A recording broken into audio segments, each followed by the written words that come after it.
কেন বারবার পরিচালকদের প্রেমে পড়েন নায়িকারা? ফিল্ম ইন্ডাস্ট্রিতে নায়িকা ও পরিচালকদের প্রেম বা বিয়ে নতুন কোনো ঘটনা নয়। হলিউড থেকে বলিউড এমনকি দক্ষিণী সিনেমাতেও এই চিত্র বারবার দেখা গেছে। বাহুবলী খ্যাত রম্মা কৃষ্ণের সঙ্গে পরিচালক কৃষ্ণা ভামসি কিংবা বলিউড অভিনেত্রী ইয়ামি গৌতমের সঙ্গে পরিচালক আদিত্য ধর, তালিকাটা বেশ দীর্ঘ। সম্প্রতি দক্ষিণী অভিনেত্রী সামান্থা রুথ প্রভু ও পরিচালক রাজ নিদুমরুর বিয়ে এই আলোচনাকে নতুন করে উস্কে দিয়েছে। ভক্তদের মনে প্রশ্ন, গ্ল্যামার জগতের এত নায়ক থাকতে কেন নায়িকারা বারবার পরিচালকের প্রেমে পড়েন? এর মনস্তাত্ত্বিক ও পারিপার্শ্বিক কারণ কি? শুটিং সেটের ঘনিষ্ঠতা ও বোঝাপড়া এই প্রশ্নের উত্তর খুঁজতে গিয়ে দক্ষিণী সিনেমার পরিচালক আশোক তেজার ব্যাখ্যা বেশ প্রাসঙ্গিক। সম্প্রতি তামান্না ভাটিয়াকে নিয়ে উডেলা 2 নির্মাণ করা এই পরিচালকরা মনে করেন, চলচ্চিত্র নির্মাণের দীর্ঘ প্রক্রিয়ায় অভিনেত্রী ও পরিচালকের মধ্যে এক ধরনের আন্তরিক বোঝাপড়া তৈরি হয়। আশোক তেজা বলেন, শুটিং সেটে প্রেমের সূচনা হওয়ার যথেষ্ট সম্ভাবনা থাকে, কারণ পরিচালক আর অভিনয় শিল্পীরা প্রতিদিন ঘনিষ্ঠভাবে কাজ করেন। চরিত্রের বৈশিষ্ট্য, লুক, বডি ল্যাঙ্গুয়েজ সবকিছু নিয়ে তাদের দিনের পর দিন আলোচনা করতে হয়। ভালো চলচ্চিত্র তৈরির স্বার্থেই পেশাগতভাবে তাদের পরস্পরের সঙ্গে থাকতে হয়। তার মতে এই পেশাগত ঘনিষ্ঠতা একসময় বন্ধুত্বের রূপ নেয়। তেজা বলেন, তারা যখন একে অপরকে বন্ধু হিসেবে দেখতে শুরু করেন তখন ধীরে ধীরে ব্যক্তিগত পছন্দ অপছন্দ শেয়ার করতে থাকেন। সময়ের সঙ্গে তারা হয়তো পরস্পরকে উপযোগী মনে করেন, সেই বন্ধনকে একসময় বিয়েতে রূপ দেন। এই আলোচনায় উঠে এসেছে আরেক প্রশ্ন, মানুষ প্রেমে কেন পড়ে?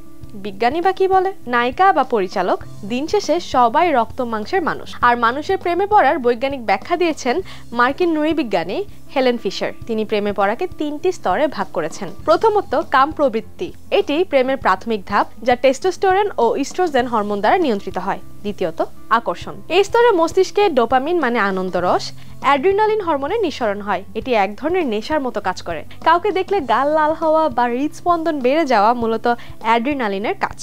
সর্বশেষ আছে সংযুক্তি ধাপ। এই ধাপে অ্যাক্টিটোসিন হরমোনের প্রভাবে মানুষ একে অপরের সঙ্গে গভীরভাবে যুক্ত হয় এবং দীর্ঘমেয়াদী পরিকল্পনা বা সংসারের স্বপ্ন দেখে। শুটিং সেটের দীর্ঘ সময় কাটানো, আবেগের আদান প্রদান এবং ঘনিষ্ঠতা, এই সব কিছুর মিশেলেই তখন ঘটতে থাকে রসায়নের কারুকাজ। একে অন্যের প্রেমে পড়তে শুরু করেন। নির্মাতা পরিচালকদের সাথেই নায়িকাদেরও একই ঘটনা ঘটে। প্রেমে বন্দী হতে হতে নায়িকারা একসময় পরিচালকের হৃদয়েও বন্দী হয়ে যান। সামান্থা রাজরা সেই চিরন্তন মানবিক প্রক্রিয়ারই একটি অংশ মাত্র। জাকির, আপনার কি মনে হয় এই নায়িকারা কেবল পরিচালকদের প্রেমেই কেন পড়েন বেশি? মানে তারা তো নায়কদের সাথেও একইভাবেই কাজ করে, একইভাবে সময় স্পেন্ড করে, তাহলে সেক্ষেত্রে নায়কদের সাথেও প্রেম হয় কিন্তু পরিচালকদের সাথেই বেশি কেন? ধন্যবাদ নেহা। আসলে মানুষের তো প্রেম হয়ই, সেটা পরিচালক কিংবা নায়ক, সেটা আসলে অত বেশি ফ্যাক্ট হয় না। আসলে হতে পারে তার ডেজিগনেশনটা আসলে পরিচালক বা নির্মাতা, সেই কারণে আমরা এটাকে অনেক বেশি হাইলাইট করছি।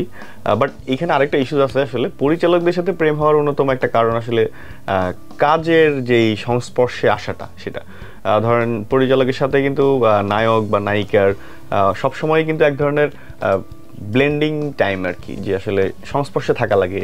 অনেক কিছু ডিরেকশন, কথাবার্তা, পরামর্শ সব কিছু মিলিয়ে কিন্তু বেশ সময় কাটানো দরকার হয়। ফলে এই সময় কাটাতে কাটাতেই কিন্তু আপনার রিপোর্টে যেটা দেখলাম, আসলে একই সত্য কথাই বলেছে যে সময় কাটাতে কাটাতেই একটা সময় আসলে ভালো লাগা তৈরি হয়, তার মিউচুয়াল আন্ডারস্ট্যান্ডিং ক্রিয়েট হয়, ফ্রেন্ডশিপ হয়, দেন ফ্রেন্ডশিপ থেকে ইটস গোয়িং বিয়ন্ড। সো এটা আসলে হতেই পারে। সো এখানে আর পরিচালকের সাথে স্পেশালি যদি বলি, সেইখানে আরেকটা কারণ হয়তো থাকতে পারে, সেটা এরকম যে আসলে এটার অনেকটা বিবর্তনীয় কারণ থাকতে পারে, যে আসলে নারীদের কিন্তু আসলে সিকিউরিটি দরকার হয়। সিকিউরিটি তো সেটা আবার এই মডার্ন সোসাইটিতে বা মডার্ন সময়ে আসলে ফিনান্সিয়াল সিকিউরিটিটা অনেক ইম্পর্টেন্ট, এবং একই সাথে হচ্ছে আপনার ক্রিয়েটিভিটি, সৃজনশীলতা অনেক ইম্পর্টেন্ট একটা ইস্যুস। নারীদেরকে এই ব্যাপারগুলো অনেক বেশি প্রভাব ফেলে নারীদের মধ্যে, যে আসলে যার পাওয়ার আছে, যার ফিনান্সিয়াল ক্রেডিবিলিটি ভালো, যার হচ্ছে ক্রিয়েটিভিটি ভালো, তার প্রতি এক ধরনের দুর্বলতা কিন্তু কাজ করে, এবং একই সাথে আসলে খারাপ সময়ে পাশে থাকা, সাপোর্ট দেয়া, সো সবগুলো ব্যাপারই আসলে কাজ করে প্রেম হওয়ার পেছনে। তো সেখানে আসলে পরিচালকদের অনেক ধরনের তো গুণ থাকে, আপনি জানেন। সে obviously financially solvent in a sense, আবার সে তো ক্রিয়েটিভ পারসন, এবং একই সাথে তার সাথে অনেক ধরনের এঙ্গেজমেন্ট হয় কিন্তু নায়িকার। ফলে এই ওভারঅল সব কিছু মিলিয়েই তার সাথে আসলে ফ্রেন্ডশিপ শুরু হয়, এবং ফ্রেন্ডশিপ থেকে দেন আসলে প্রেম, ভালোবাসা, ঘর বাঁধার স্বপ্ন শুরু হয়। তো সেই জায়গা থেকে আসলে পরিচালকদের সাথে প্রেমটা বেশি হওয়ার কারণ বলে আমার মনে হয়। আচ্ছা, এদের সম্পর্কটা আসলে শুরু হয় এখানে পরিচালক আর অভিনেতা অভিনেত্রী থেকে।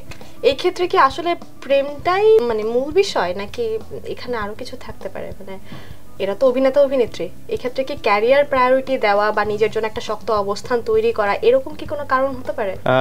ইন এ সেন্স ডেফিনেটলি এটা একটা কারণ অবভিয়াসলি থাকতে পারে। কারণ হচ্ছে পরিচালক কিন্তু একজন স্টাবলিশড পারসন ইন্ডাস্ট্রিতে, এবং যদি ধরেন আমরা প্রায় খবর দেখি যে আসলে উঠতি নায়িকাদের সাথে হচ্ছে পরিচালকদের এক ধরনের কেলেঙ্কারি টাইপের অনেকগুলো নিউজ আসে, বা পরিচালক তাকে বেশ কিছু অফার দেয় আসলে, হ্যাঁ যে আমার সাথে সময় কাটাও, দেন আমি তোমার হচ্ছে ক্যারিয়ারটা দেখতেছি। সো এই ব্যাপারগুলো কিন্তু কাজ করে, এবং একই সাথে আসলে যখন নায়িকা বুঝে যে আসলে না ওনার সাথে থাকলে বা ওনাকে সামহাও ওনার সাথে এক ধরনের রিলেশনে গেলে বা প্রেম ভালোবাসা হলেও যদি সামহাও আমার আসলে ক্যারিয়ারটা যদি খুব স্মুথলি যায়, খারাপ হবে না। সো এই একটা অ্যাঙ্গেল অনেকের মধ্যেই কাজ করে আই গেস, এবং সেটা মাঝে মাঝেও দেখাও যায় যে আসলে পরিচালকদের সাথে প্রেম করে বা হচ্ছে পরিচালকের সাথে একটা সম্পর্ক হওয়ার পরে তার ক্যারিয়ারটা কিন্তু অনেক অনেক স্মুথলি আগায়। হ্যাঁ, সো এই একটা কারণ থাকতে পারে আসলে নিজেকে স্টাবলিশড করার জন্য আসলে পরিচালকদের সাথে এক ধরনের সুসম্পর্ক তারা গড়ে তোলেন, এবং সেই সুসম্পর্ক থেকে হয় যে আসলে রিয়েল লাভও হয়, এবং একই সাথে আবার দেখা যায় যে ছাড়াছাড়ি হয়ে যাচ্ছে। দ্যাট মিনস ওই সেম ইস্যুসটা আসলে কাজ করে যে আসলে নিজের এস্টাবলিশমেন্ট ইস্যুটা আর কি। ধন্যবাদ জাকির। ধন্যবাদ দর্শক।